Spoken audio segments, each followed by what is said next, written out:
Bonjour tout le monde, j'espère que vous allez bien. Dans cette vidéo, on va voir la suspension et la cessation d'un contrat de travail. Alors pour le plan de la formation, on va voir la suspension du contrat de travail. Alors soit un contrat CDI, durée indéterminée, ou bien un contrat CDD, durée déterminée, ou bien un contrat CTT, c'est-à-dire un contrat de travail temporaire. On va voir aussi les différents modes de cessation de contrat. On va voir la rupture de contrat pour une faute grave et la rupture de contrat pour une faute non grave. Alors, pour la suspension du contrat du travail, la question maintenant, quand un contrat de travail est suspendu au Maroc? Alors, déjà, on doit bien sûr comprendre le terme suspension. Suspendre un contrat, c'est-à-dire arrêter un contrat provisoirement, c'est-à-dire juste temporaire. Il ne s'agit pas d'une résiliation définitive de contrat, mais il s'agit tout simplement d'un arrêt de travail pendant une période donnée. D'accord? Alors, selon l'article 32 du Code du travail marocain, le contrat est provisoirement suspendu pendant la durée du service militaire obligatoire. C'est-à-dire si le salarié il est convoqué pour passer bien sûr au service militaire obligatoire, son contrat il est suspendu temporairement le temps qu'il revient. Bien sûr, ce n'est pas le cas ici au Maroc parce que les salariés sont exclus du service militaire obligatoire. Et c'est pour cela, bien sûr, le législateur marocain il a pris en charge, bien sûr, cette option au cas où s'il y a une modification dans le futur. Pendant aussi l'absence du salarié pour maladie ou bien accident constaté par son médecin. C'est-à-dire, lorsqu'il s'agit d'un salarié qui est malade et bien sûr qui amène un justif de son médecin traitant, bah là, la société doit prendre en charge bien sûr la décision de son médecin et il doit bien sûr autoriser, on peut dire, le salarié à s'absenter et son contrat, il va être suspendu. D'accord?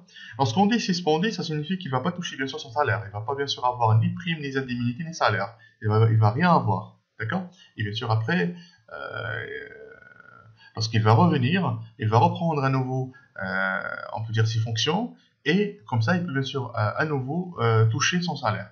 Voilà. Pendant la période qui précède et qui suit l'accouchement. Alors, comme vous le savez, selon l'article 154 du Code du travail marocain, alors, le législateur marocain a autorisé les femmes qui sont bien sûr qui partent pour l'accouchement de s'absenter 7 semaines avant l'accouchement et 7 semaines après l'accouchement. C'est-à-dire la durée totale c'est 14 semaines. 7 c'est avant et 7 c'est après l'accouchement. Voilà. C'est-à-dire dans cette période-là, le contrat il est suspendu le temps qu'il revient à nouveau et qu'il reprend à nouveau ses activités.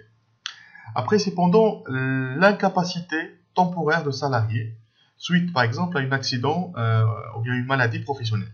C'est-à-dire, si le salarié, par exemple, il a eu un accident de travail ou bien il a une maladie professionnelle liée bien sûr à l'activité qu'il exerce au niveau de l'entreprise, il peut s'absenter, mais son contrat il va être suspendu. Voilà. Pendant les périodes d'absence du salarié, il y a plusieurs autorisations d'absence, on peut dire des congés, soit pour des événements familiaux ou bien d'autres. Lorsque le salarié il est absent de l'entreprise, automatiquement son contrat il est suspendu. Pareil pour les grévistes, pour les personnes bien sûr qui sont en grève, leur contrat il n'est pas résilié, mais le contrat il est suspendu le temps qu'il revient et qu'il reprend à nouveau les activités. Et pendant la fermeture provisoire de l'entreprise. Ça peut arriver, une crise économique, chômage technique, l'entreprise peut bien sûr fermer pour tel et tel motif. Pendant cette période-là, les salariés, leur contrat est suspendu. Le temps que la situation revient au normal, et comme ça, ils peuvent revenir à nouveau à leur poste. Voilà. Alors, on va voir maintenant les modes de cessation de contrat de travail. Et on va traiter le cas du contrat de travail à durée déterminée, ce qu'on appelle le contrat CDD. Alors, selon l'article 33 du Code du travail marocain, le contrat de travail à durée déterminée prend fin en termes fixés par le contrat ou par la fin du travail qui a fait l'objet du contrat.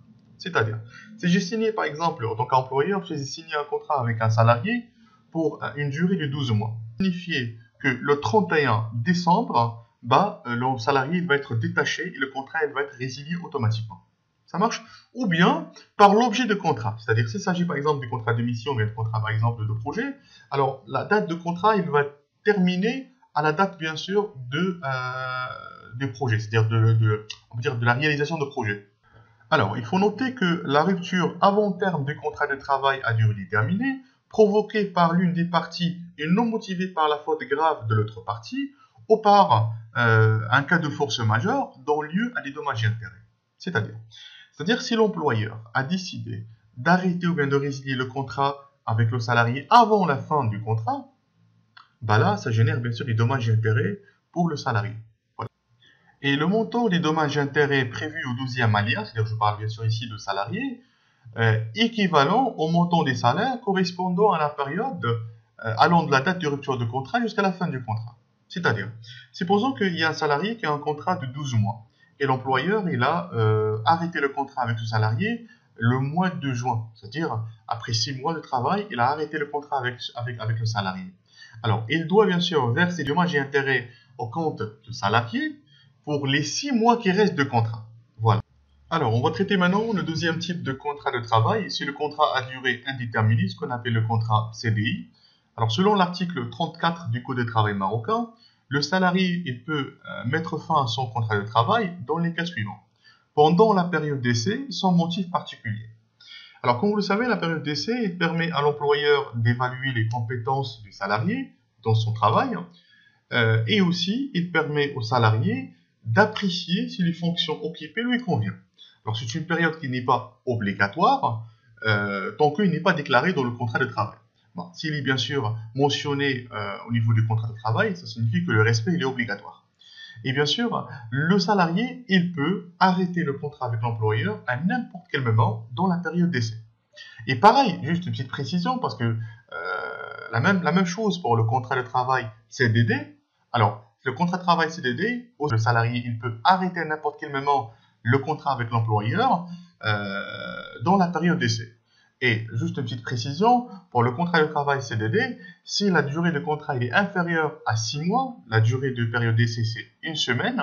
S'il est supérieur à, bien sûr, à 6 mois, la durée de la période d'essai c'est 1 mois. Voilà. Et bien sûr, dans 1 semaine ou bien 1 mois pour le contrat de CDD, le salarié il peut arrêter le contrat à n'importe quel moment. Et pareil pour le contrat CDI, soit 1 mois, 15 jours ou bien 3 mois, il peut bien sûr arrêter le contrat à n'importe quel moment. Voilà. Alors, le deuxième cas, c'est la démission du salarié. Alors, comme vous le savez, le contrat CDI, c'est le contrat le plus protecteur pour le salarié. Et il donne l'autorisation et la possibilité au salarié de démissionner à n'importe quel moment en respectant juste le délai de préavis.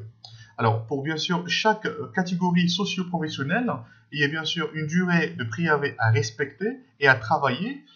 Ça donne bien sûr à l'employeur la possibilité et l'opportunité de chercher un remplaçant. Le troisième cas, c'est en cas de départ volontaire à la retraite. C'est-à-dire, en cas de départ volontaire à la retraite, automatiquement, le contrat, bien sûr, il est résilié et bien sûr, le salarié il est détaché de son employeur. Alors, l'article 34 du Code du travail marocain donne aussi l'autorisation à l'employeur d'arrêter le contrat avec le salarié pendant la période d'essai sans motif particulier, dans le cadre de la mise en retraite officielle, dans le cadre d'un licenciement. Bien sûr, on parle ici de licenciement pour une cause réelle et sérieuse, voilà, pour une faute grave, et en cas de force majeure, par exemple, la société l'a fait faillite, voilà.